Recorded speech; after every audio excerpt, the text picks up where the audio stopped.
else is dead, and Nathan Adrian has no other choice but to love you. Ryan did an interview with Swim Swam. Swim Swam kind of broke the story. Garrett McCaffrey, in which he said that he was going to move to Cali. He's going back to Cali. And a lot of people, I get this including feeling myself, when I look to the west. like, that was, you know, it was a big deal. It was, I guess, a bit of a surprise. Because at least for me, since 2008, I've always associated Ryan with Florida and being a Gator. So to hear that was like, okay, that's a big change. Also, now that he's more of a celebrity, he has a show going on, a lot of people automatically thought like, oh, he's moving to Cali because he wants to like explore more of these potential opportunities. Even bigger than the move. That's a big deal. Ryan was sort of like, I'm getting older.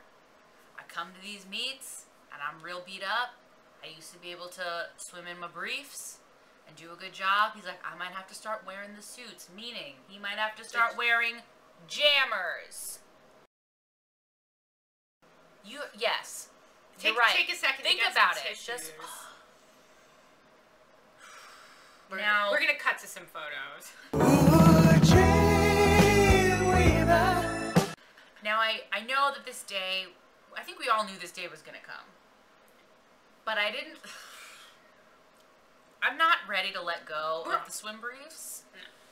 But what I've decided to do is that when the day comes, when he goes to a meet and we see him in the jammers instead of the briefs, it's time for the video tribute of all the beautiful Speedos with the song Candle in the Wind playing in the background.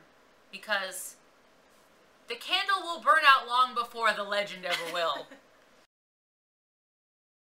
So it's sad. It was also kind of sad to hear Ryan talking about, like, he's getting older, blah, blah, blah. He's ready to go to, like, the old age home for swimmers. He's not going to be swimming forever. And we were like, that was definitely like a hot poker on a wound, just because I feel like we've been really, like, feeling the denial about the MP retirement, the MFP, Michael Fred retirement. Yeah. And obviously it's not going to happen for a while, but just the idea that it eventually will happen, it's hard to let go. First of all, I didn't want to let go of Michael. I won't let go.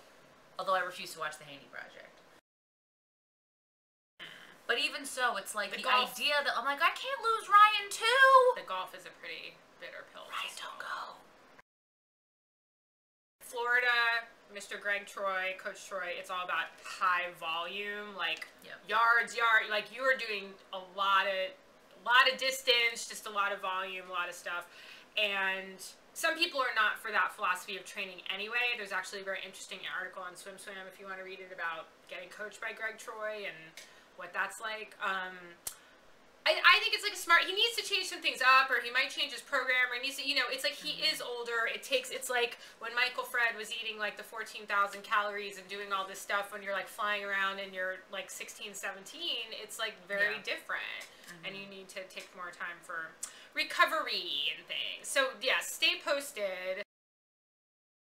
We obviously don't know when it's going to happen. It's obviously going to happen after Worlds. How far after, I don't know. But the other thing is, he said maybe USC, maybe Cal. If he went to Cal, there's going to be a nationwide shortage of aspirin. Nobody is going to be able to handle Nanthony and Reezy being in the same place at the same time. It's going to be, can you imagine? I don't see that happening, like, but yeah, it's fun to think about. What? It's like everything you've ever wanted, and now what do you do?